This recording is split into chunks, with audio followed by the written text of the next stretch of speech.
সুন্দর করে মুরগিগুলা খাইতেছে, মুরগির বাচ্চাগুলা অসাধারণ। দেখেন একদম পুরো লাইন পাইতে পাইতে খাইতেছে। ওই যে পুরো লাইন ধরছে, টপগুলো বাইন্দা বাইন্দা আমি দিছি।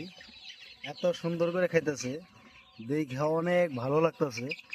তো আপনাকেও কীরকম লাগতেছে দেখে অল্প কমেন্ট করে জানাবেন। যে কটা খাওয়া হয়েছে যে টপের উপরে উঠছে দেখেন। হ্যাঁ, এই দেখেন কি সুন্দর করে খাইতেছে, মনে হয় একদম পাগল হয়ে গেছে কথা মনে।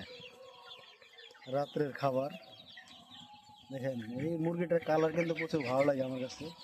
আর এই সাদা মুরগিটা আরও ভালো লাগে, এই সাদাটা। এই একটা আছে সোনালি কালারের মুরগি। হ্যাঁ, আর পুরো লাইন পাইতে পাইতে বর্তমান খাওয়ায় ব্যস্ত। দেখেন পুরো লাইন পাইতে পাইতে খাইতেছে। প্রতিটা টপের মধ্যে লাইন ধরছে খাওয়ার জন্য। হ্যাঁ, প্রতিটা টপের মধ্যে, ওই যে একটা টপে দিছি, পুরো চাইরো সাইডে লাইন ধরছে। মোটামুটি ধরেন 50-60টা মুরগি লাইন ধরছে। হ্যাঁ, একটার মধ্যে বড় টপ তো। হ্যাঁ, কিছুগুলো বিশ্রাম নিতেছে কোনাতে যাইয়া।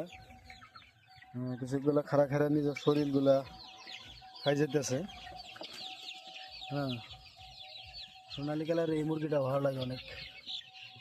আর একটা দেখেন ওই যে সুরুং বাইর করে ফেলাইছে, গাতা খুঁজে ফেলাইছে। আসলে তো আমার ফার্মটা কিন্তু চাঙের উপরে, কিন্তু তাও গাতা খুঁজে ফেলাইছে। ওইখানে তুষ দেওয়া হয়েছে, তো উপরে হাগু ফাগু করছে।